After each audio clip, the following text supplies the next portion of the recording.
Are you waiting for me to start? Oh yeah, whatever you want. Oh, we could. I was gonna say we could just sit here and just stare at each other. I'm fine with that. I've got my Dune glass of water. You need to have like, I'm drinking ASMR or worm. waterfalls in the background for something like that. I'm drinking worm juice. Oh God. All right. It's just water. I swear it's just water. Let's start the show. Hi, I'm Jenna, And I'm Dom, and we're both award winning journalists. who've recently been laid off. Our industry is experiencing a seismic shift, and it's shed a lot of really good journalists. So where does that leave us? Well, we're definitely laid off. And we're looking for new jobs, looking for what's left of the industry, and what to do next. And we're looking at all of it. So if you're a fellow laid off journalist, a working journalist, or someone who admires the craft, we're looking to build community. Develop new skills, and try to figure out what just happened. Welcome to Laid Off and Looking.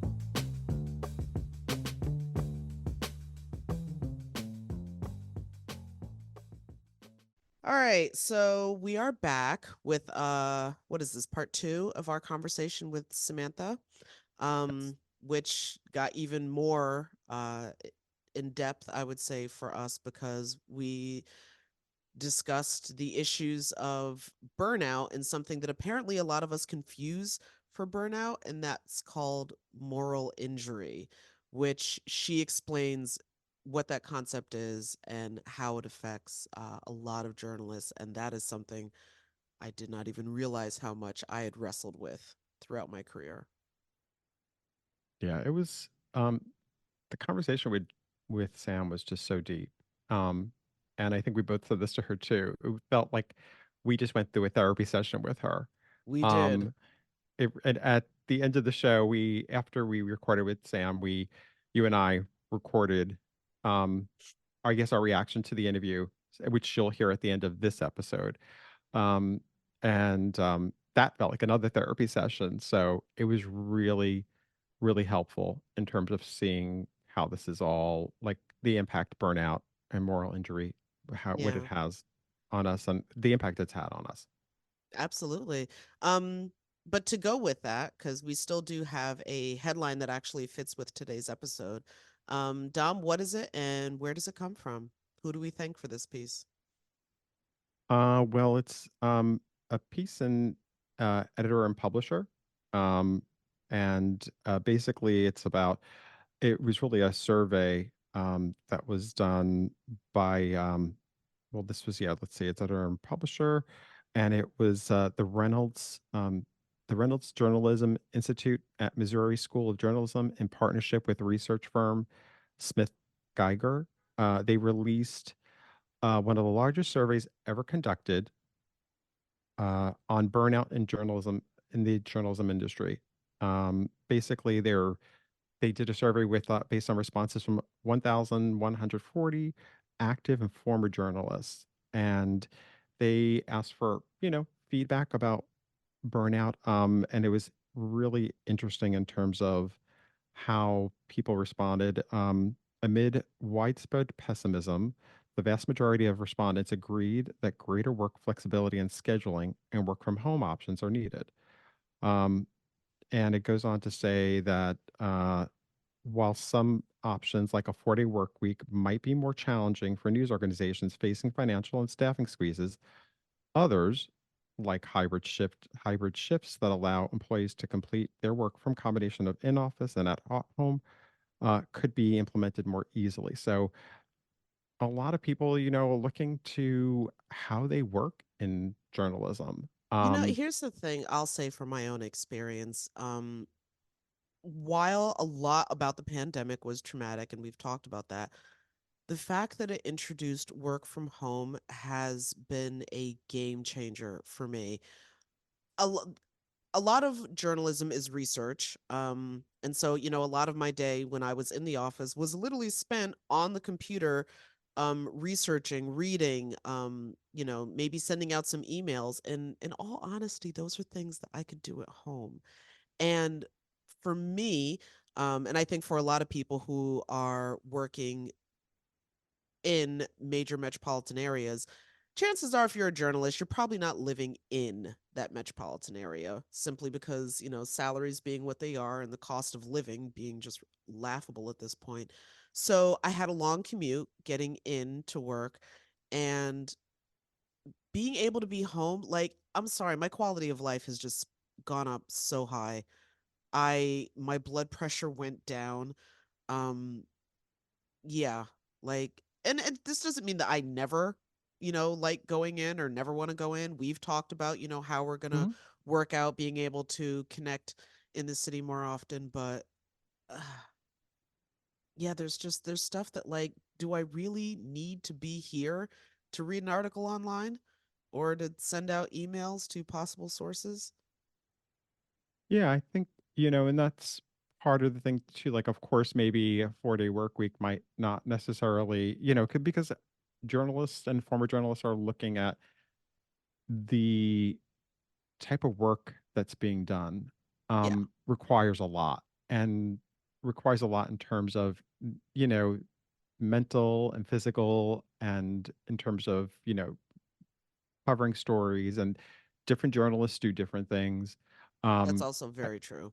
it's like not everybody is, they are. So I think it's just trying to look at the situations at hand, but definitely the pandemic opened up a lot of different opportunities that maybe weren't people didn't think of before, or maybe corporations didn't. Um, it says over here um, that this is interesting. Hmm. 49% of respondents agreed journalism has become a dangerous profession. A number of researchers believe potentially speaks to the pervasiveness of social media harassment and the broader negative impacts of distrustful, politically polarized public. Um, y- you know, that is, it's another aspect of this too. It adds to the issue of burnout. Um, and there's this stress that every time you post online, whatever your story is, has, it becomes divisive and people will argue over everything and how that stresses people out because not everybody gets into it for that reason. People reporting a story can sometimes be like, this is what I've put out and do not want to engage in some kind Hmm. of, Into an online. online back and forth tete-a-tete. I mean, some people live for it. Again, Yeah. I'm fascinated, brava. But yeah, but then, I mean, again, I'm a different kind of person. Like, I will say that in previous jobs I might have felt a little bit odd about blocking people. But now that I'm not officially tethered to, I will block you in a heartbeat, dude. And I think it also speaks to, well, and that's great because I think, you set up your boundaries about what you're willing to accept as a human being too. You have that right. And this isn't like the station's page. You're on my Right. page telling me, like, oh, you're spreading propaganda. I'm not arguing, blocked. And kudos to you for that. And I think that, and again, I also think there is this whole thing of how divisive it's become because if somebody disagrees with you, it's because you're this or because you're that. Oh, you're just trying to, you're you're, it's propaganda, blah, blah, blah. And it's like, oh my goodness, people, everything, it's exhausting. And, it does become exhausting when you're on the other side of this when you're the person who's writing the story and feel like you have, I mean, some people can even, and maybe for short term, for some, it's something they're able to deal with. But for a lot of people, when you deal with that for years at a time, it chips away at your mental health. It chips away at you. Well, one Um, thing I will say, and this is a bit of a tangent, but I remember the comedian Patton Oswalt. He actually had this really great interaction. So he had posted something on Twitter, and I don't know, some guy on Twitter came back and like rah, rah, rah, rah, and said something really nasty. I don't even remember what it was. But Patton Oswalt, the celebrity, proceeds to go to this guy's Twitter page to see just who he is and what would make you say something like that. And comes to find out that this individual, like, had lost his job. Listen, I understand that's a stressor. And had also, like, I think had like several surgeries or something, was trying to pay for it, and realized this dude is actually in a lot of pain. hmm, And for better or for worse, it has been proven that social media engagement does give you a dopamine rush. So even if it's negative attention, you still get that dopamine rush from like, oh, somebody replied to me. Oh, I'm going to Mm-hmm. reply back, etc. So he actually put out to his followers, hey, listen, um, if you can, like, I think the guy who was trolling him had put up a GoFundMe that hadn't, I don't know, maybe raised like five out of $5,000.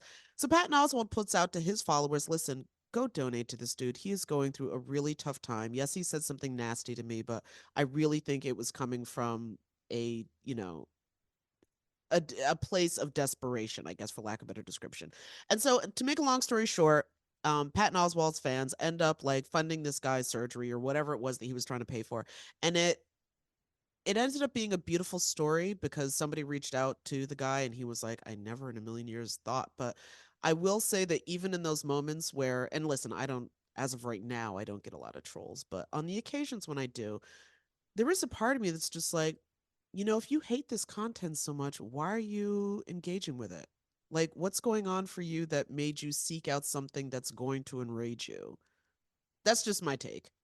And then I'll Number, also still block because I have boundaries.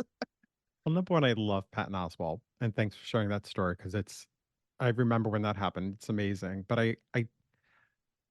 I think people also have to understand there's a difference between disagreeing with someone's take on something and harassing someone and, doxing people, um, And the reporting constant again is trolling. not like opinion writing. These aren't takes.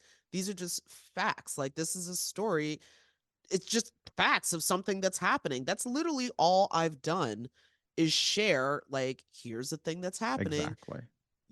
For whatever reason it triggered you and you decide to come after me personally. That's just weird, dude. And it has an impact again on, I know people think the person on the opposite end of this who's doing the story that it doesn't have anything, obviously that we just don't have any reaction to it, but that's real. I think what this study is showing is there are real people on the other side of Mhm. these stories, or the people who are reporting on these stories. In addition to dealing with the actual story itself, sometimes it's dealing with the people who read the story who come at you and will attack you. Just going back to this study, um they also mention over here that, to somewhat of a brighter note over here, 91% of current journalists agreed with the statement, I love what I do, indicating that, Yes. yeah, I think that's an important thing to kind of bring out over here of, like, again, many of us are, this is a tough, while it, we are going through tough times. And, you and I discuss this too, like the importance of this podcast, of why we're doing it, isn't just to point out the negatives of the layoffs that are happening that we are still part of course, Mhm. but it is to also spotlight and show the realness that goes into some of these in being a journalist, and also the great things that come from this field and what we love about it. And hopefully that it's trying to show that positive too, because honestly, a lot of the people who we're having on the show, who are going to be coming on the show, love this industry and Yeah. want to see it flourish. And Even that's though kind of, it's I think punched every single one of us in the face. mhm, and want to continue doing it if given the right resources. Preferably you don't punch me in the face again, but Yeah. yes. I mean, so I'm now looking at uh the actual study Yeah. on their website, and they wrote over here about the top areas. Uh this is within each macro option, executive finding. Hold on, let me go. So today's newsrooms are being negatively impacted by, this is, I guess, the main executive summary of the Mhm. of what happened here. Having to do more with less, budget cuts, increasing distrust from consumers, experienced professionals leaving the industry, and social media. Um, and then uh, over here, another, I guess, to sort of end this on a positive note. Despite these feelings, journalism professionals remain enthusiastic about the value and purpose of journalism, with 99% agreeing that journalism is essential to a functioning democracy. I think that's what a lot of us, of Oh, course, feel. completely, completely.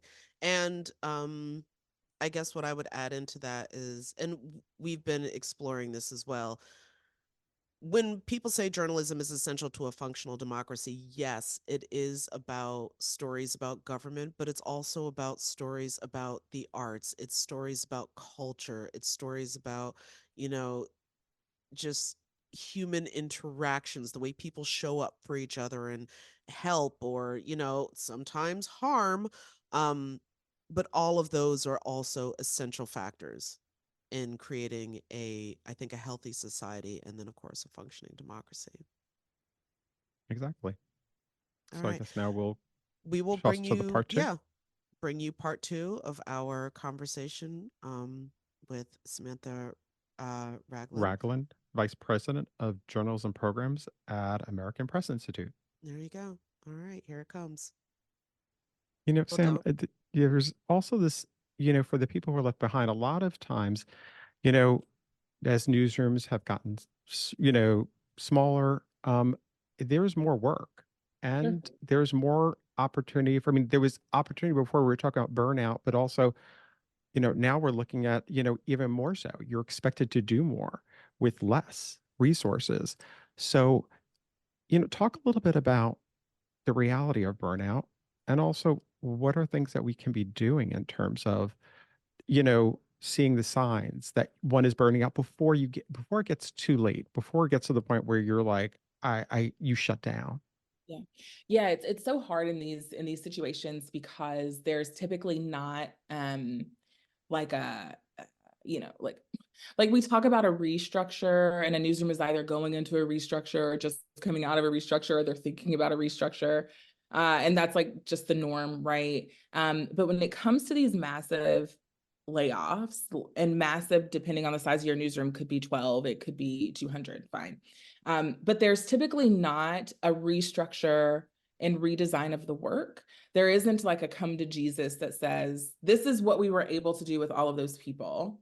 We have these people left. So what are we actually able to do with the bodies that we have left in the room? And for any news manager, for anybody in a position of true decision-making power listening to this, I would implore you to consider the workload.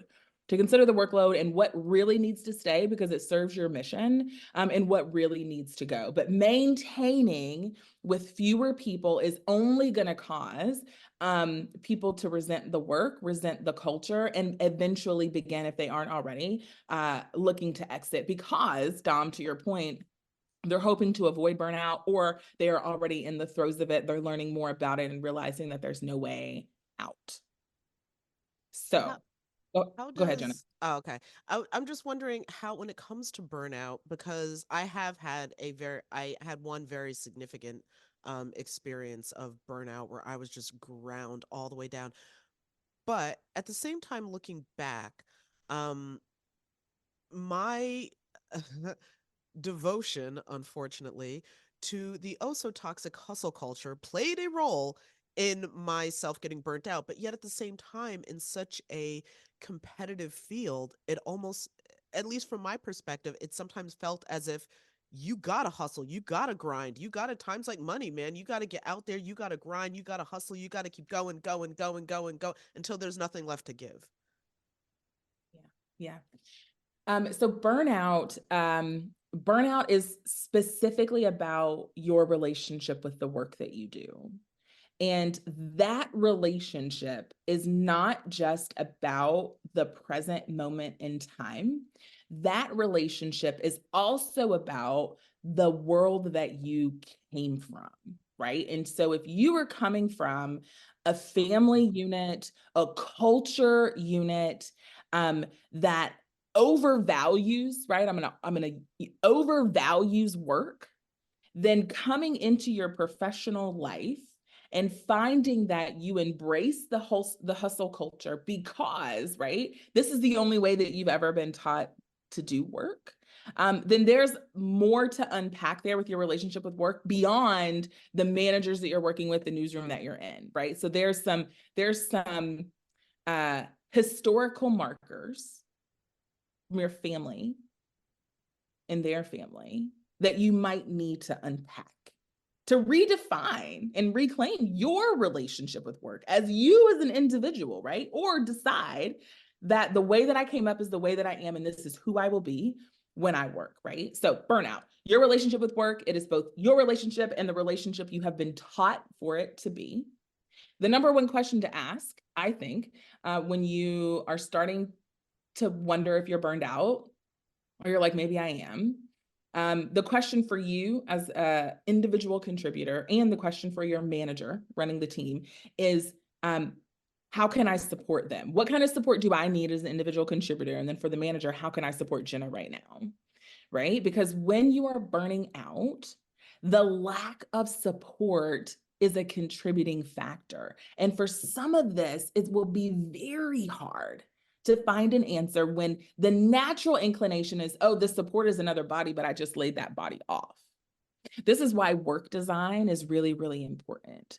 The other thing to keep in mind is that burnout, like trauma, is going to hit different. It's going to hit you different in a different season. It's going to hit Jenna different than it hits Dom, than it hits Sam. And, it is marked by cynicism and ineffectiveness and exhaustion. And so you will have a different cocktail of those. You may have experienced a burnout where it was 100% exhaustion. There may be another level of burnout later in your career or early in your career where you found your cynicism was off the charts, which is difficult because we're journalists. We're supposed to be cynical in order to get the story, but there is a cynicism that will take you over the edge, right? It is the burnout that happens when you are in a state of chronic stress for too long and that chronic stress goes unresolved. We should be living in between pressure and stress, even in our newsrooms, pressure and stress, pressure and stress. Those are natural parts of life. They are a natural part of work. Arguably, they are healthy, and it is a concern if you are not feeling pressure and stress, right? But when the stress shifts into chronic stress and you sit there, that's when you get to burnout. And there are big things that you can do, and there are small things that you can do. The smallest things that I have found to be most helpful, and this is just coming from my own burnout journey, right? It's like, how did you get burned out, girl? Like, you're amazing. You should never be burned out, Sam Ragland. That's not for you. You're better than this. Is what I thought about myself, right? Which is a total lie. Hello, journalists. I don't know who's listening, but you're not immune to burnout. Like, you're not. None of us are. Okay. And what I learned from going from one culture to another is things like laughing to the point of crying at least once a week, which was real in my newsroom, very real. Like, on the floor, I'm going to pee my pants. That was the culture that we had. Wait, that's not healthy? It's super healthy. It's super okay, because I'm just like, wait a second. That was, a lot of wild things get said in a newsroom, but there's a lot. It was super healthy. It was super healthy because stress, because laughing is a way to relieve stress just as much as working out is, right? And what I found when I started to examine what was happening in the Palm Beach Post newsroom versus other places that I was in, which is when I got burnt out, is why I was laughing all the time. I was deeply, deeply connected to colleagues. We didn't just powwow over gasoline newsroom coffee, but we powwowed over baked goods and had, all kinds of things. We had meetings at coloring posters. We did brainstorms regularly, right? There were all kinds of things connection-wise that helped me even amidst hurricane coverage, even amidst Parkland, right? Even amidst the Trump administration, that helped me get from stress to chronic stress. And I'm like, oh, Sam. And then I fell on the floor laughing, right? Then my boss came into my office to play a cornhole tournament that then the whole newsroom heard about. And the next thing you know, there's a line out the door ready to take on the next winner. This was real stuff that happened in my newsroom, right? And so I never moved past chronic stress. Chronic stress is what should be happening when we're in a breaking news situation, right? You hit stress, you hit breaking news, you think the story is going to end in the week, and it goes on, fine, that happens, right? And it might land you in chronic stress because in the midst of that story, another story breaks. In the midst of the 2 breaking news stories, an editor goes down with COVID, or, somebody goes into labor, right? So there are all kinds of reasons that you'll hit chronic stress. For most of us, We're not leaving. We are staying there as if it's the norm, and your body wasn't meant to stay in a state of chronic stress. And so chronic stress is what will lead you to burnout. A lot of things that you all should be looking for, most notably though, especially given the situation that you're in now, where you are coming back into yourself, I want you to know who you are. What is your even? What is your base level of humor and humility and motivation and excitement? What is your base level, right? Because if you can identify your base level without the stress of the job, when you go back into the job, you know who you are, right? You're here. You're here. This is great. Your pressure, your stress, but you're here, right? So then when something goes awry, when you hit a traumatic story that maybe isn't a bodily harm story, maybe it's not a COVID story, maybe it's not a mass shooting story, maybe, like for me, one of the most traumatic things I've ever experienced was being in a team meeting and being told by a white woman that I was scary. And I was like, my amygdala went into overdrive, y'all. Like overdrive, overdrive. And I got quick, like I was about to have some hands. And of course, this is Zoom. You ain't having hands in no Zoom, right? But I was like, I hang up and I processed for about 6 weeks. And about 4 weeks into figuring out why I'm so upset, why am I crying? Why am I losing sleep? Why do I feel traumatized by a 2-word sentence? It was my daddy who said, while I'm in the grocery store getting milk, of course you got upset. For a white woman to even think that a Black person is scary, that thought alone is the difference between life and death for us. And I put the milk down and I cried in Publix. I cried in Publix, right? And so it wasn't a story, but wasn't it though? Because how many times have I scrolled through Twitter? How many times have I seen Black men who look like my daddy, who look like my brother, who look like my husband, who love the Lord dead? Vicarious trauma, indirect traumatic exposure. The hesitancy of a police officer to think that in danger. It's the same as the white woman telling me I'm scary. You feel what I'm saying? And so No, I for me to absolutely launch do. in, do you see what I'm saying? It's like crazy how quickly it can happen. And I didn't know that I was bearing the brunt of what I was seeing until that was said to me in a split of a second. In the split of a second, right?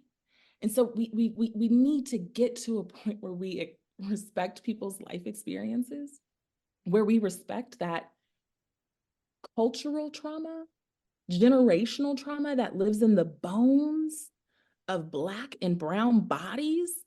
It's going to impact you on the job. You are going to have a higher likelihood of being burned out, even. I mean, first of all, oh my God, I can't even separate the instances that are coming to mind right now. But what I do know is that when those instances happened to me, and they did over and over and over again, one of the things, at least for me, that added to my trauma regarding, sexism, racism in the newsroom was that I felt as if I were going to make a claim regarding sexism, I would have an easier time getting justice than if I were going to make a claim about racism. Because again, just about every newsroom, I've never worked in a predominantly Black newsroom. I'm sure they exist, but not where I've been.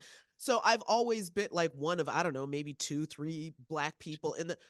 So, like, not only do you have this injury that you have to sort of Right. process and deal with, but you also at least for me, I always felt like there was nothing I could do about it. There's nowhere I could go. I can't tell HR because if they bring this other person, then it's going to be gaslighting me about, oh, Jenna misunderstood and she totally got it the wrong way. And that's totally not what I meant. And now actually she's being racist. Like it would have turned into a thing. And so you end up holding that in deeper, which just, oh God, just hearing you tell that story it just brought up all of these instances that I experienced and how I felt like I I had no recourse. I can't do anything Yeah.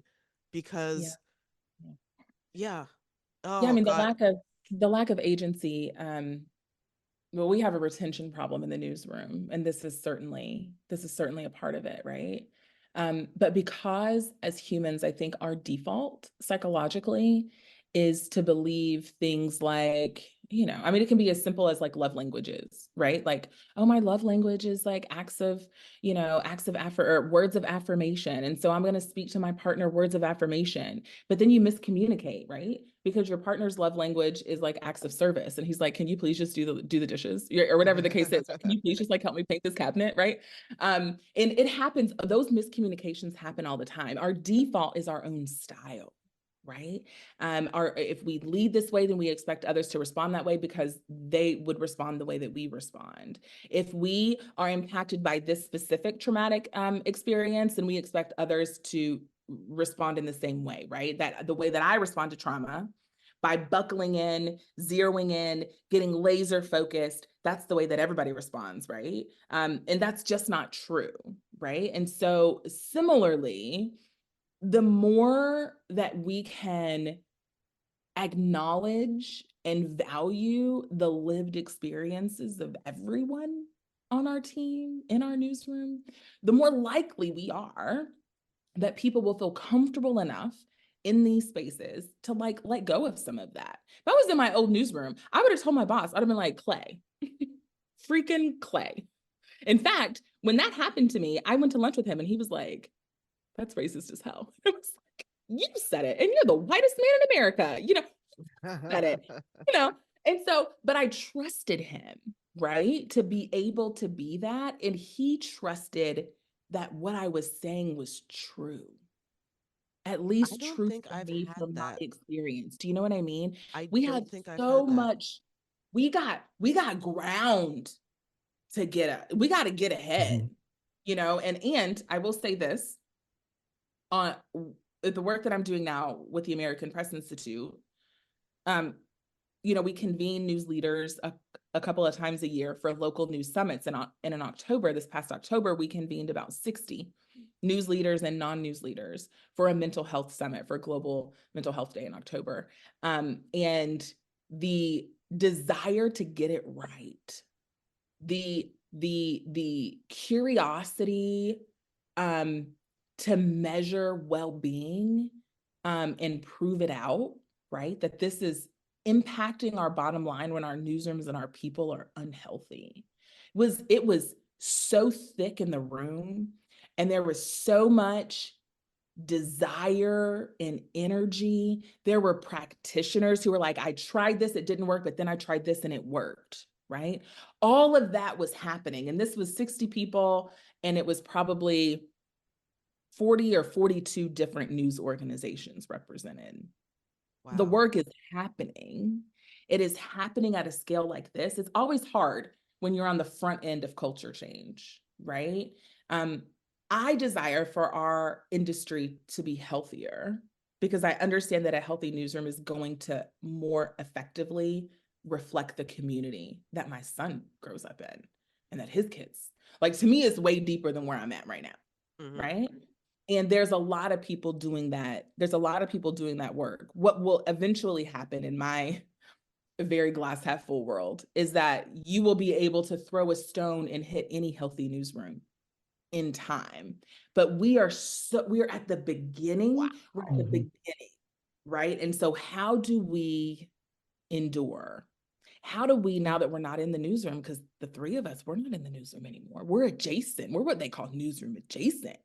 How do we, if we choose, do what we can to support that move forward? This podcast is an excellent example of pouring into even when you are not present, right? Because the newsrooms it takes a village to raise a child. It takes a freaking village to create a healthy newsroom. Because, right, the news keeps happening. So you need people external to the news to think about it, to talk about it, to be about it, and then to say, this is the direction that you should go. That's some of the work that you all are doing here. Absolutely necessary to the future, for sure. And you know, it's interesting. It made me start thinking about sometimes the instances when people don't realize the people in the newsroom. And I relate to a handful of incidents where I know people were being a gay person and having people not, you know, putting affected voices and being very comfortable in terms of, you know, being able to limp wrists. And that while that happened, I remember for myself not feeling, well, feeling embarrassed for myself, feeling like, and the part that always went over, there was always, I was lucky enough in those instances for somebody who was there with me to speak up and say something because they saw I wasn't able to. And I think that's such an important thing for a lot of us in the newsroom, to either to also speak up for others, not to always have that be about, you know, sometimes being in those instances, it's already traumatic enough to be on the receiving end of it, but you need somebody else who's there for all of us. We're a community to speak up for each other too when you see something. And I've been really lucky that I have one being with like one of my really good friends, one of my best friends actually in life, and she spoke up for me, and it that gives you, makes you just it, in that moment when you're not able to deal with it, to be like, oh, and but somebody said something at that moment, somebody said something so that that person doesn't walk away thinking what they said was right. Right, that's right. Whispered allyship is the worst thing you can do for a person, especially a person that you consider a trusted and admired colleague or friend, right? Like, don't tell me you're about it before the staff meeting happens and you say nothing. Then I finally say something and then you slide into my DMs. Get the Mm-hmm. hell out of here. Mm-hmm. Where were you? Right? Mm-hmm. Where were you? Right? And here's the thing. There will be times when you need the fire in somebody else's belly to burn a blaze, right? For the cause. Times when I can't. I'm exhausted. I got 50%, gotta sick this, I gotta do that. And it happens. And I need somebody because I'm gonna do it. When I have it for you, I'm gonna do it, right? And I think we just, one of the things we talk about at API is the community within the newsroom. And I think that if we could see ourselves more as community within the newsroom, and if we could practice behaviors that we practice outside of our newsroom, we listen for facts, but also for feelings and values. We disarm our sources. We show up presently, right? There are times when you know it's going to take 2 or 3 interviews and you just put your equipment away because you need to establish trust first. Yeah. And yet in the newsroom, we're siloed. We're about the work, only the work, to the point that everything is a transaction and there's no relationship, right? And I think that by and large, journalists, no matter where they stand in the shop, from the highest to the lowest, have the ability, the skills, the character traits to create the newsroom that we're talking about, because I see them do it every day when they bring the story back, right? But why do we exercise trust building and listening and curiosity for the story and not do it for ourselves in Definitely. our community, the journalism community? It's so like when you put it, I mean, just to say it out loud, the juxtaposition seems wild, and yet Mm-hmm. that's how most of us have lived. That's right. That's right. But it does not have to be that way. You know, I was so It shouldn't fascinated. feel like a radical thought. It shouldn't feel so radical. You're right. Because it's just like, I'm not asking you to do anything new. I'm really not. This is stuff that you do Exactly. every day. You do it every day. Every editing decision, every audio cut, every conversation that you have for the story, you are practicing skills that if you could just practice them within our newsroom, we would be a more caring, more holistically healthy organization. Wow.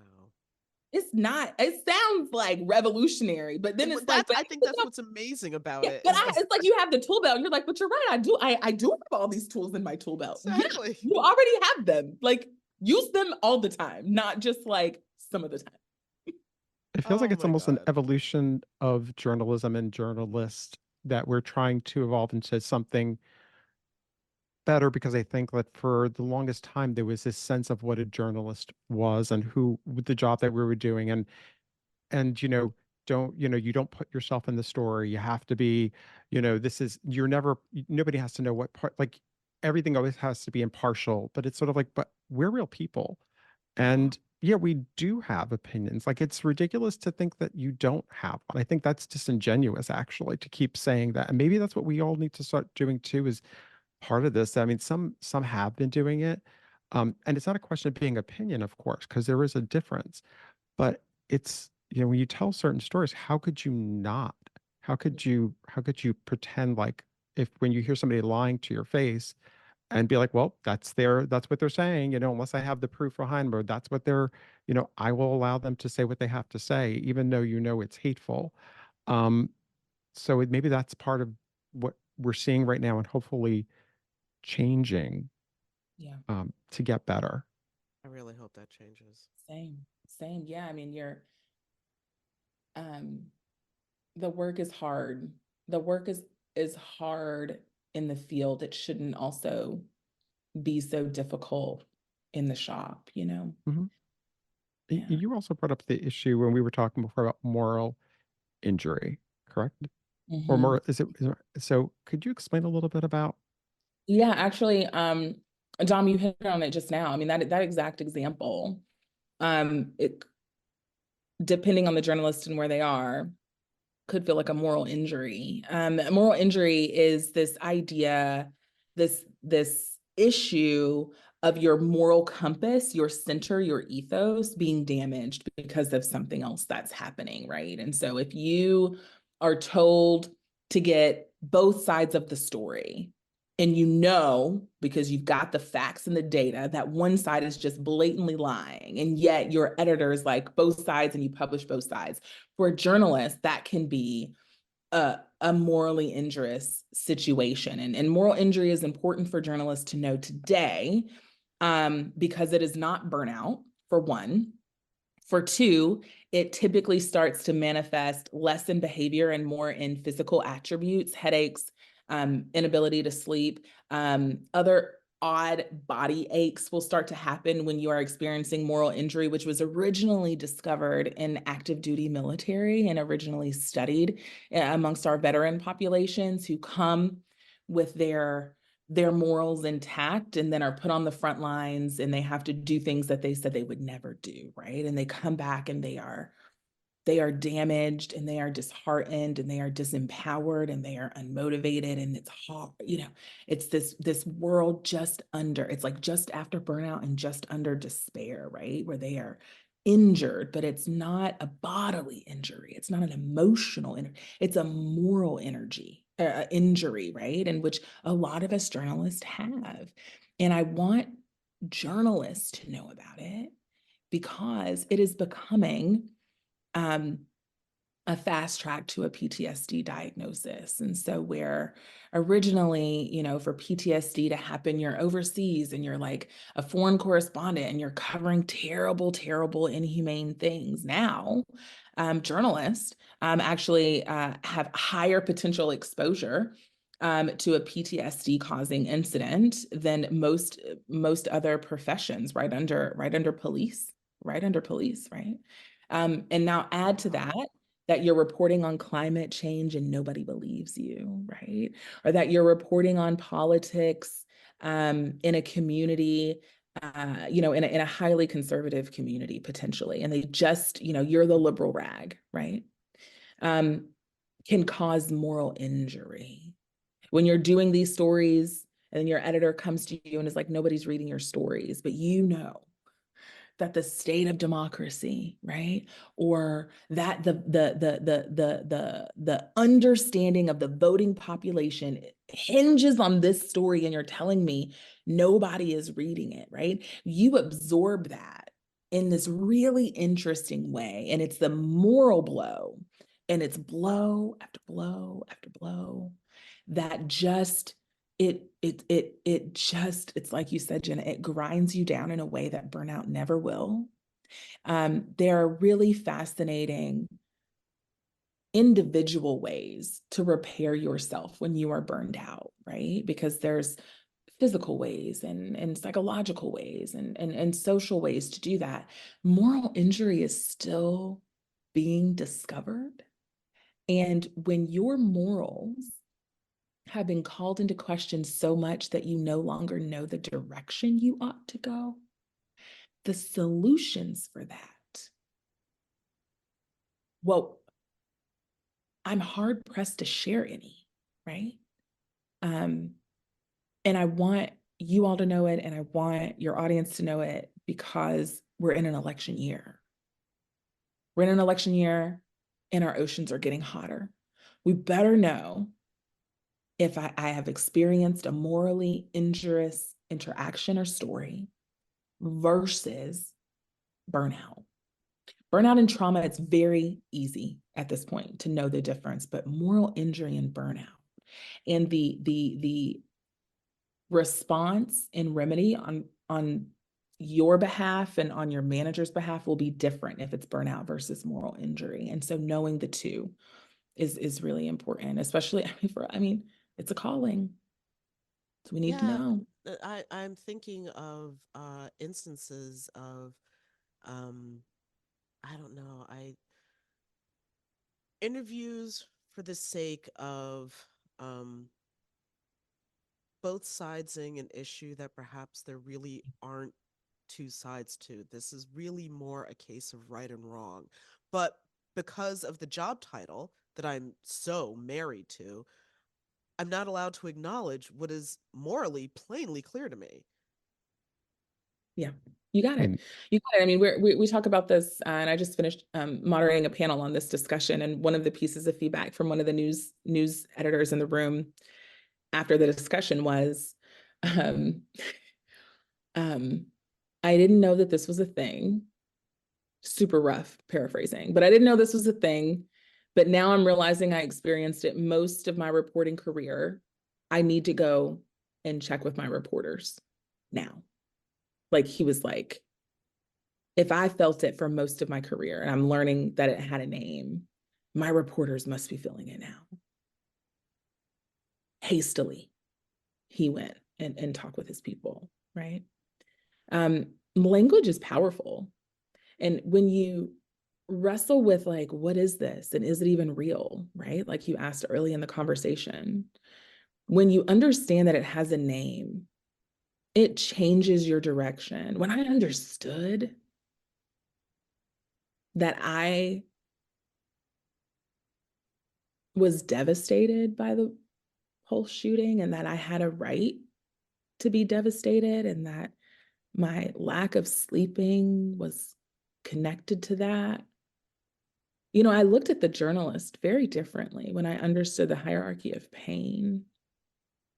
And I think having the language to name what's happening to us is important. And it's a part of our, what I like to call repair. You know, I don't really think that from these, the hazards of this job, I don't think that you fully recover. I think that it's like that ancient china, you know, that breaks and then they mold it or melt it back together with the gold, and then it just becomes this other newly beautiful piece. I think that we journalists have a lot of cracks that have been carefully, hopefully, repaired over time, but we're still quite vulnerable, you know.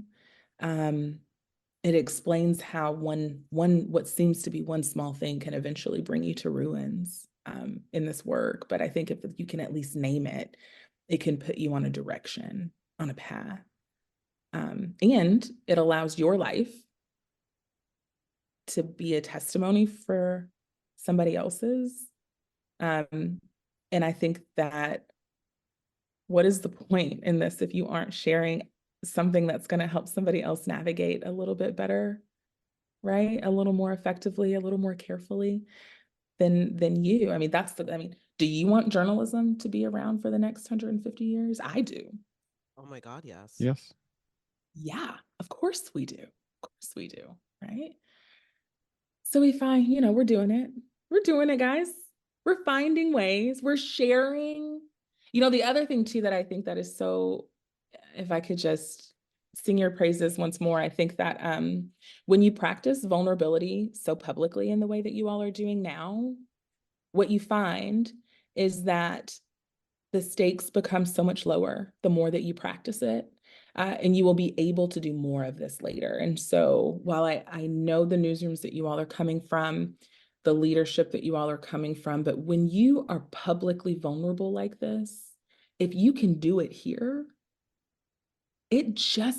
I'll do it. It's so much easier to do the next time and the next time, because what you find is it's liberating to do this work. And when you need to do it because of the story to the editor who maybe doesn't deserve your vulnerability, but you need to do it for you, it's what's going to save you, you'll do it. And you will now have a record of that, and those receipts I think are very powerful. Thank you, Sam. That means so much. And, it does give food for thought about that too, in terms of it means, yeah, I don't know. It's a lot that goes on in my head right now of doing and speaking this way and sharing it with other people and hoping that connects. Jenna, do you have anything else that you want to ask? I mean, I know. I feel like we could say what we'd say. we We can felt keep going. I know. For me, I guess, I mean, my God, if there's anything that as we continue to unpack and discover more with this podcast series, which again, Dom, I'm really so glad that we are doing. Mhm. If any, especially a J school kid, hears any of this and like finds some sense of power or something and does not have to take the same lumps. One of the things that I've always found so confusing in my professional career was, um, God, it's so emotional, were the number of people who sort of took this approach that, well, because I went through it and survived, you can too. And I would so love for Yeah. the next generation to not have to deal with some of the bullshit. Yeah. That didn't have to be there, that didn't have to stand between like the public and a really good story or hearing from a different voice or a different group or whatever because of whatever the, I don't know, the nonsense was that stood in between. But Yeah. if nothing else comes of this, if that could come of this, I would feel like I did something. Yeah. Yeah. Yeah. I believe it. I believe it to be true. I believe it. I believe it will. I do. Well, Sam, we cannot thank you enough. But, but Oh, Dom? before we go though, because we do this with all we always ask everyone, Oh, that's right. Super how important. did we always ask everyone, how basically did you come into journalism? Why did you become a journalist? And then also after that, if you could explain a little bit more about what the American Press Institute, what you're doing, the type of important work that you're doing. Sure. Yeah, it's funny that this conversation is on mental health and trauma because I came into journalism kind of by accident. I wanted to be a journalist my entire life, as a lot of journalists do. I remember like interviewing radio hosts and TV anchors and in elementary school and high school, and I went to Western Kentucky University to become a broadcast journalist. And on a job shadow, one Sunday, with this NPR host of our station, there was a car accident, and a man was driving like northbound in the southbound, or southbound in the northbound at this point. I don't remember, but he had his 3 kids in the car, a bottle of vodka. And apparently he was going through a really bad divorce, which we came to find out because the host that I was shadowing at the time knew the wife. And he was like, we got to get the story. We got to get the story. And I was like, oh my God, like, Dave, we need to send them lasagna. We can't like go get the story. Like, the kids are traumatized. Like, thank goodness nobody was hurt. And he was like, no. This is what journalists live for. You got to have thick skin, right? And I was like, this is terrible. And so I went to my professor, Jim Letourneau, actually at Western. And I said, I'm dropping broadcast as my major. This was Monday. There was like not even a full 24 hours within that experience, and dropping journalism as my major. And I remember holding up my arm and saying, look at the skin. I'm so gooey. I could never be a journalist, right? At that point, though, I had enough credits to have it as a minor, but I did. I dropped it and I went and got a degree in poetry. So much to my surprise, I got a really lovely fellowship to Syracuse University, to their Newhouse School. And so I got a master's in journalism, because that's where the money was, go figure, right? And so I did not ever think that I was gonna do this. And sometimes I still laugh about it because I remember that experience so clearly and thinking I would never be able to be a journalist. I just care too much about people. And yet here I am. I went into the Palm Beach Post newsroom as a breaking news web producer. It was my first job part-time, 5 a.m. And quickly rose up through the ranks, had a really great leadership team there. And then eventually, after understanding culture, and understanding more about my own values, I left the newsroom right as we were understanding that the pandemic was real. In 2020, and went to be a leadership faculty member at the Poynter Institute, which was deeply, deeply impactful work. And now at the American Press Institute, I do similar work, except I run a team of former journalists turned learning designers and trainers, and they go out and they do this work. And so the American Press Institute is a fantastic local news organization. It's a local and, we focus on local and community news. Anything that we can do to support and sustain holistically healthy news organizations. And so when we talk about sustainability, we do not just talk about the bottom line, we talk about everything else. We are very concerned that there may be a time that we figure out the bottom line business situation and there are no journalists that want to like contribute to it because like the industry is so terrible, right? And so we work with news leaders all over the country and local and community news organizations. We do in-person events. Mostly everything that we do is grant funded or funded by ourselves. We do everything we can to make things accessible. We help people with sourcing. We've got a specialist in diversity. We just do all kinds of stuff, but it's awesome. And we're always happy. We have open calendars across the Institute. So if you all need anything, we're very easy. And if your audience needs anything, we are very easy to find. And our calendars are very easy to access. If we can ever help, we're here. That's what we're here for. That's great. And we'll be sure to include that in our show notes too. And whatever information that we can share, we'd love to do that. Okay, great. I'll send you guys some links. But this was lovely. I know we had our pre-interview, and so I knew kind of where the conversation was going, but you just don't ever really know where the conversation is going. You never do. No. Nope. It's one of the things that makes us exhilarating in a very weird way. Yes. You've got to be such a great conversationalist, right? And I just, you guys are, we match each other's energy. And I just think the more that we can share, we just have to stop keeping our so close to the chest. And that's a part of the culture change, is like, this is what it's actually like for me. So it's true. Thank you, Sam. Thank you so much. So much for this interview, for the work that you do, for all of it. Yeah. Well, I'm in it for the long haul, even though I'm not in the local newsroom anymore. And I know that you guys likely are too. And so it's a real honor, and I'm happy that we were able to talk today. Thank you. Thank you. Try to do the heart thing. Oh, there we go. I'm like really into Korean dramas, right? I've been into them for like forever. And so this is the bottom of the heart.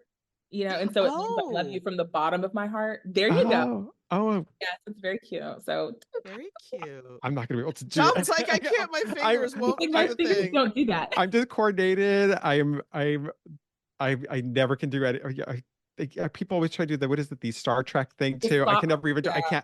I can't even do Yeah. that. I'm like, I'm a oh, stop it, weirdo. show off, Jenna. Yes. What a show off. Jeez. I know.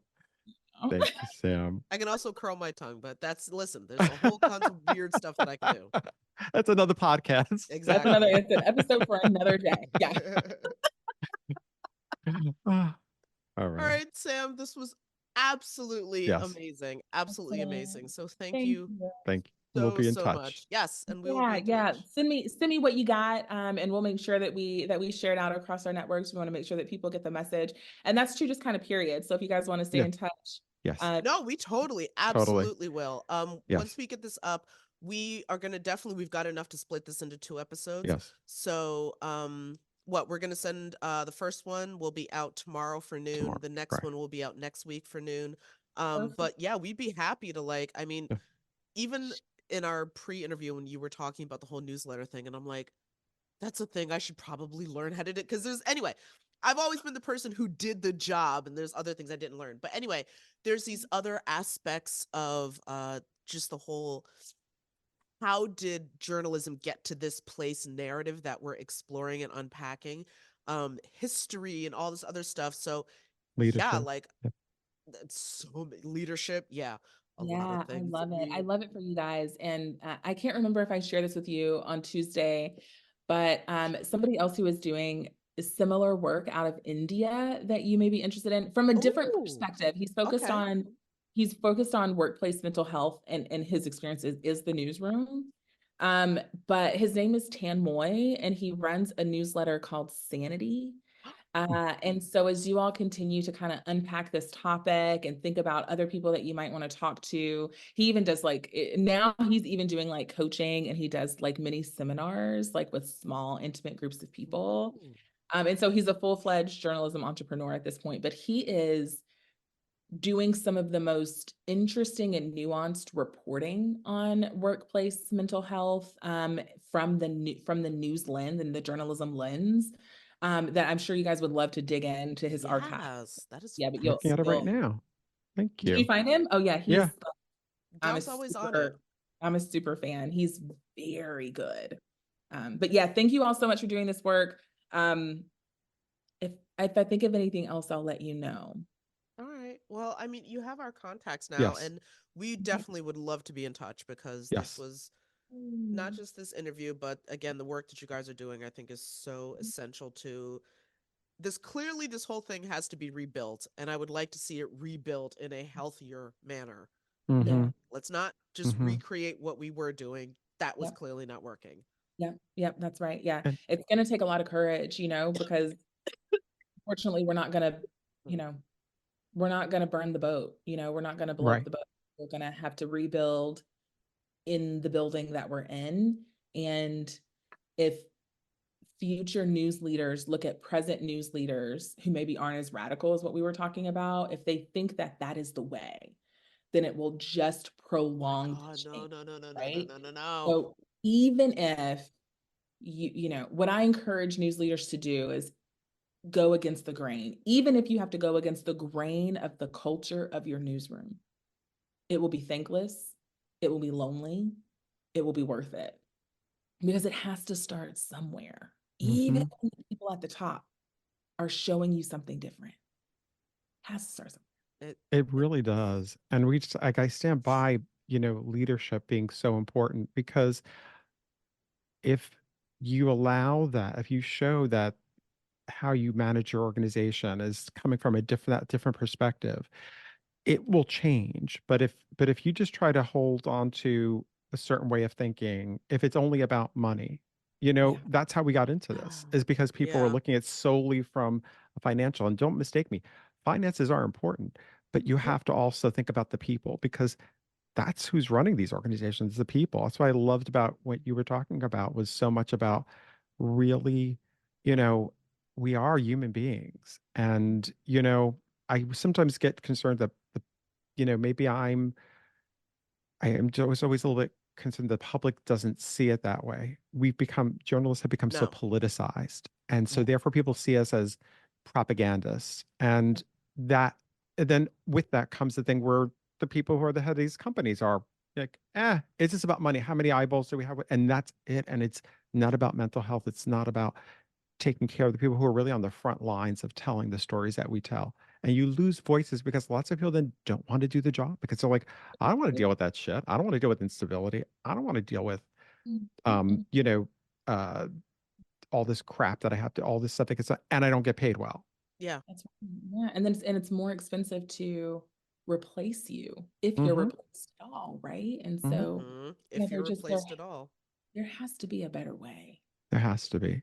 And I Some love work. the fact that you're trying to do the work to make that Yeah. that's why it's good. I'd rather be hopeful and because to be negative and then just feel like you just leave everybody behind, like I care too much to just leave it all behind for other people to take over. Same here. Exact same here. Wow. Well, and we're not alone. There's so many people who care. There's so many people who care, and so that matters too. That we're not alone. That's really, God, that's so important to hear. I feel like, especially right now, with just all of the news of all of the different news Mm-hmm. organizations, and then when people start talking about, leadership was so callous this way and that way and all this other stuff, and just knowing that there's people who genuinely care about this work and making it work so that we can support the people who are doing this, not just emotionally but also financially, etc. Mm-hmm. That is so, because I mean, again, don't get me wrong, Twitter has never been a healthy place to be, but lately journalism Twitter, oh my God, it's been dark. Yeah. Yeah. Well, I think your show is going to give them some light, and they'll get glimmers if they can just hold on to the glimmers until the clouds pass, right? Mm-hmm. Easier said than done, but Yeah. not No, impossible. it's one hell of a storm, but I know that it will pass. Just I would like us to rebuild on the other side, and let's just reimagine, because it doesn't have to be this way. Nope. That's right. Oh, guys, I'll talk to you all Yes. forever. I know, I Wow. know. We're gonna miss you. We really Next week are. we are. It was like it really felt like a great session talking with you on Tuesday too. We both left and we're like, I feel hopeful, even more hopeful. You know what I mean? I think we really do try to bring hopefulness within the show, Yeah, despite all the negativity we see happening.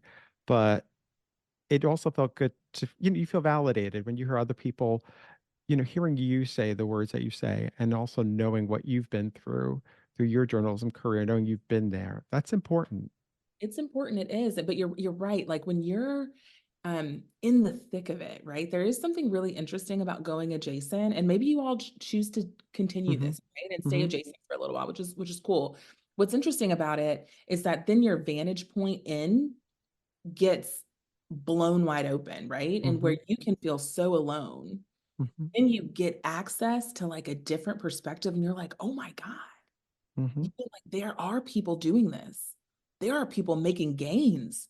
Mm-hmm. There are whole organizations built on this. And there are, right? That Mm-hmm. you would never know in your organization maintaining the work, Mm-hmm. right? So we hear that a lot in our local news summits. We always ask, who do you know who's doing this? And they're just like, I feel so disconnected. I don't know anybody. Mm-hmm. Everyone is like, I don't know. I don't Yeah. know. Mm-hmm. It doesn't engagement, trust, elections, mental health. They're like, I don't know. I don't know. I don't know. And so that's true too. So how do we keep wherever the lines of communication are, how do we keep them open so that Mm-hmm. people don't feel alone? Mm-hmm. Oh Yeah. my God. Well, I cannot wait to get this out. Because again,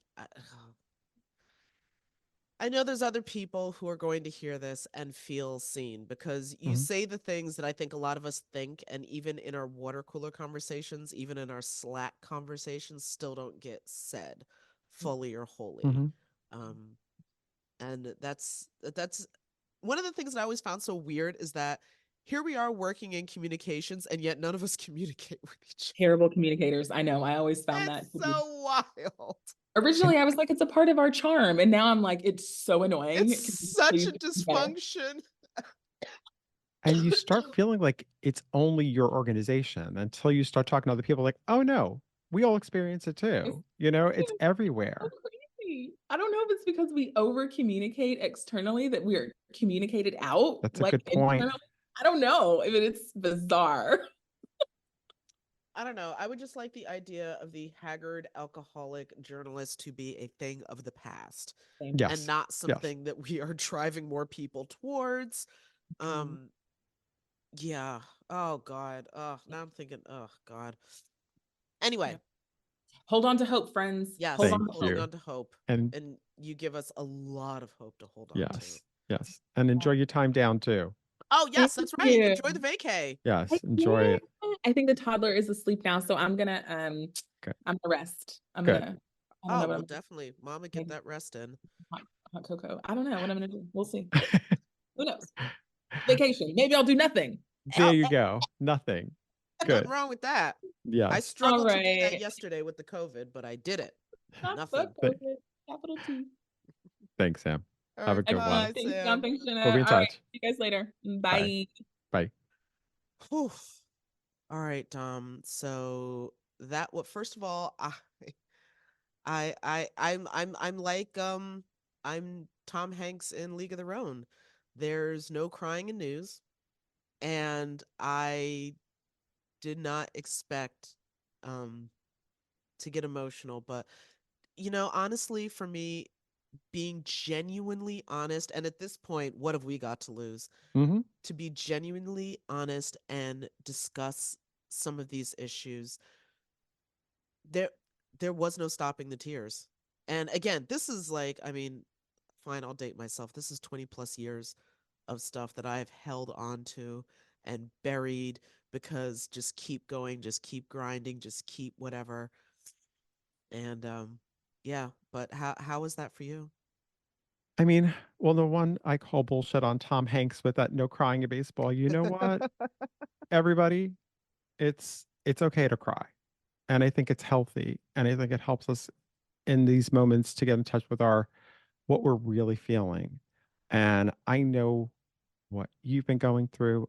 I know what I've been going through. And I think that you know, Sam really, because we've had two conversations with her, a pre-interview, which we did earlier in the week, and then of course the actual interview. And I told her after we signed off, like it was like a therapy session because I know Sam is, she really is the real deal in terms of she's done the work as a journalist, and I could see she's doing this work, this really important work of trying to help those of us still in the field right now, but also the next generation. And I could understand it's like not wanting people to go through the same shit that we all had to go through.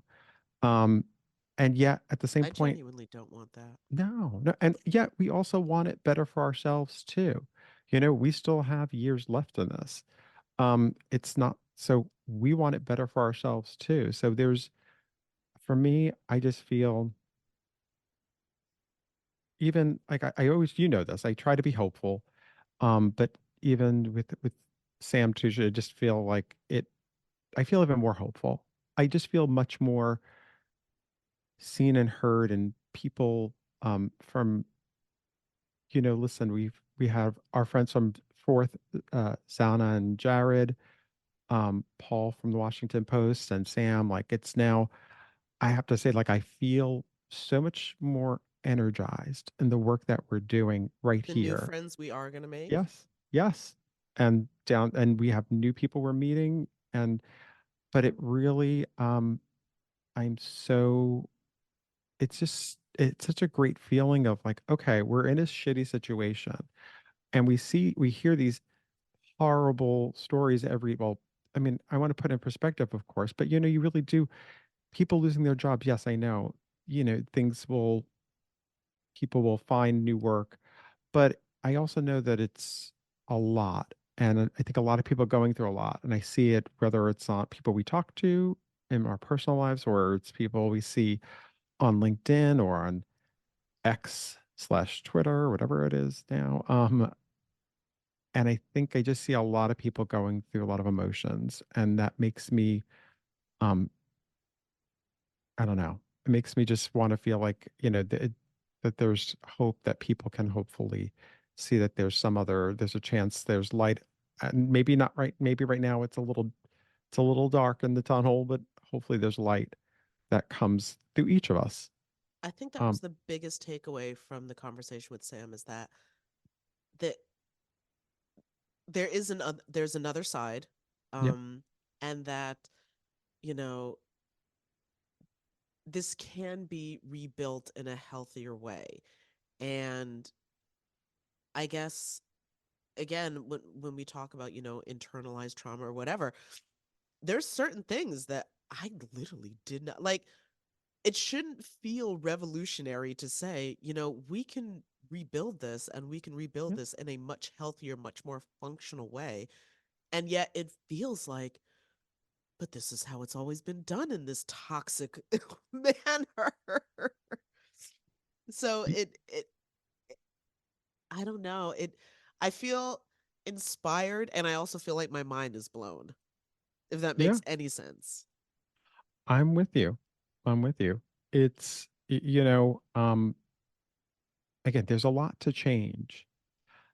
We've seen that. You and I and some people we've talked to, we see that there's a lot to change within the industry, and I think you can get really down on it because when the news is bad and when it is so much more difficult in terms of finding the right work um, for yourself, but maybe looking inward. And I know that was something I remember when we had that pre-interview and you shared that story with Samantha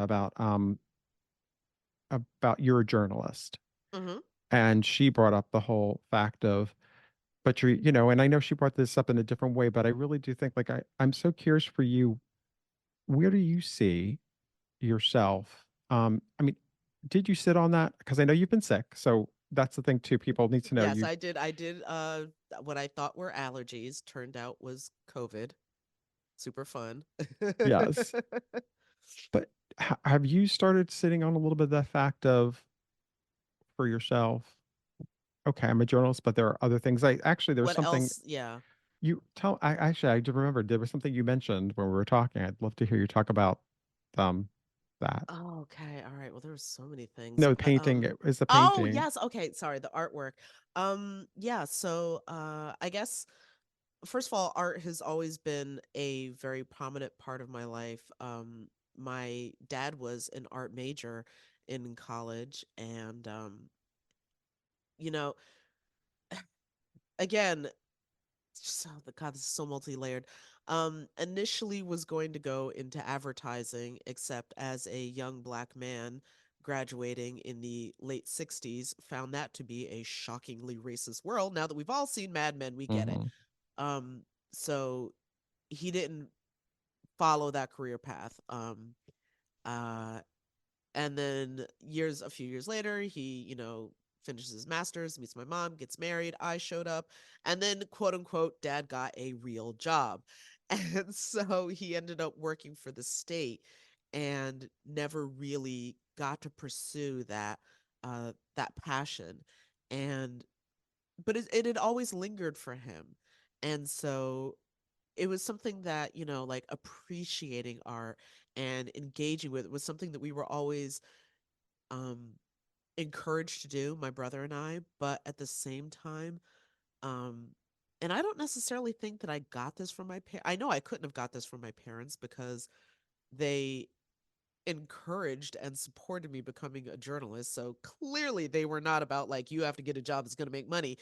But I remember being incredibly intimidated about the idea of pursuing anything in the arts because I didn't see a clear line to employment, which is ironic now because now that I've, read the stories and I've come to understand whatever, now I totally understand how unbelievably lucrative a degree in the arts can be.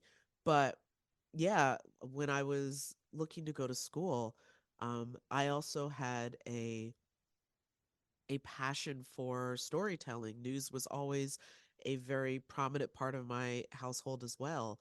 And that was something that I really, really not only wanted to participate in, but I remember being a kid and, you know, watching the anchors and some of the investigative journalists uh, that were either on TV or on the radio, or, you know, my parents used to make me read the mini page for anybody who remembers what that was for kids, and thinking, I can totally do this. And that I could think of stories that I would like, oh, why isn't, wouldn't it be cool if they told that if somebody did this or whatever? And so then it became like, well, why don't I do it? And that's, yeah, kind of what got me started. Um, but yeah, now that I'm, you know, in this pause, let's call it, um, there is still an itch to engage that artistic side of myself. And I think what I was telling you was that I have amassed a small arsenal of art supplies. I am Hmm. very guilty of walking into like the crafting store or the art supply store and not being able to walk out with nothing. But it's all just been sitting there because there was always something else that I needed to do, something that was more important, some Hmm. sort of story, some sort of research, an article to read, this, da, da, da, da, da, Hmm. da, da, da. And now I'm like, no, I really need to just sit down with my watercolors and just Do chillax it. for Do it. once. Do it. It's so important. It really is, to express different parts of our creativity, and I think um it's I know it's easier said than done, especially when you're working. I think in our field, you sometimes want to disconnect from the work, and you can sometimes. There are some people who I mean, I've seen it, and I know that they do this on the side, but so many of us, I think, it's like the weekend would come by and you're like, I just need to unplug. I need to go hang out with friends, family. Um, and I don't want to think, I don't want to feel anything. I just want to lay on the couch maybe one day and whatever. So you kind of, um, and you always feel like there's something else you should be doing. That feels like Yes. playtime. That feels like that's luxury time. I have things to do. Um, for me, it was like, yeah, I think that's why, um, I don't know. I've doing this has been great in terms of helping to reveal different parts of myself. But like when I think about things I want to do outside of it, it's like, oh, what I love for this. I love photography. I love taking pictures. I love being able to, I keep saying this. It's like I love film. Hmm. That reconnected over the past year and a half. That's something going, but not just watching movies on like streaming. Like that's something going to the movies and watching a film and talking about it critically, looking at it differently. I don't know about you, but I used to love going to the movies as a kid. It was such a big deal. Like I would go Hmm. every week, and that's what I love doing. And I'm kind of reconnecting with these parts of myself from when I took photography in college, where I would develop my own film. I've found myself reconnecting with these parts of myself that I thought, or building Lego figures, things that part of it was the pandemic, part of it but there are things I think that we all need to reconnect with these parts of ourselves that we think we're beyond, or the fact that what are we going to do with it? What is it really? I mean, I need to do something more important.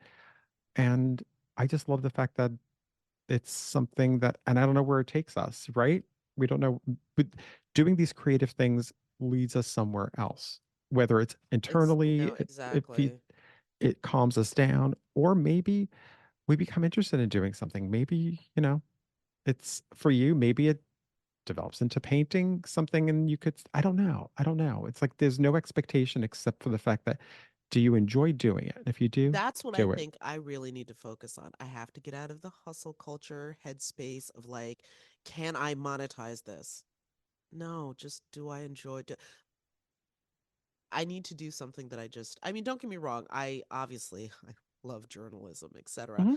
Um, but I think I need to do something that I enjoy just for me. And it is not about, you know, like how can I build off of, how can I grow?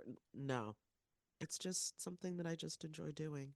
Doesn't it feel like sometimes you just said that right there, it's not wanting to monetize off of it. I think there's this we can end up feeling guilty. And I think it's a conversation that's obviously we don't want to get into too much here because it's probably worth having somebody else on and discussing this. But like it can get to the point where you feel everybody's always thinking about how they can monetize off something. And again, we all need paychecks. I get it. But if that's all you're ever thinking about, if even when you do your simple pleasures in life becomes how can I make money off of it, I do think you lose something from it. And there was somebody who um somebody shared something about someone who was looking to get work and they had all these things that they were doing. And I'm like, oh my goodness, there's so many things that you have listed on there that you're doing. Like it's unsustainable that everything is always about making end of the means is only about making money. Like, of course we need to make money. Again, it's basic, Yeah, no, but hustle culture has done a number hustle, on my head. right? Right. It's good up to a certain point. I think it's good to feel like you have to hustle and get out there and do things. But I do think it's also about wanting to enjoy certain things for what they are. Um, and not, if it turns into something, that's great. But I think so often it becomes You miss out about on a that. lot when you're focused constantly on that next book. Or, Mm-hmm. how do I navigate that? How do I get to that? How do I achieve like it I'm now realize I think it does something dark to your spirit. It does. I believe so. I believe so. But again, I think this has been, um, again, what started out talking about Vice and for all the people there who Mm-hmm. listen, I hope if anybody from there ever listens to this, I do hope that, they think, oh, and everybody who's been laid off, it's not just that, it's everyone who's been laid off. We're Of here, course, yeah.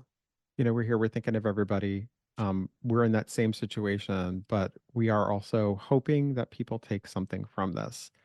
And hopefully listening to some of this helps us, whether we're in our present jobs or future jobs, and we make some change.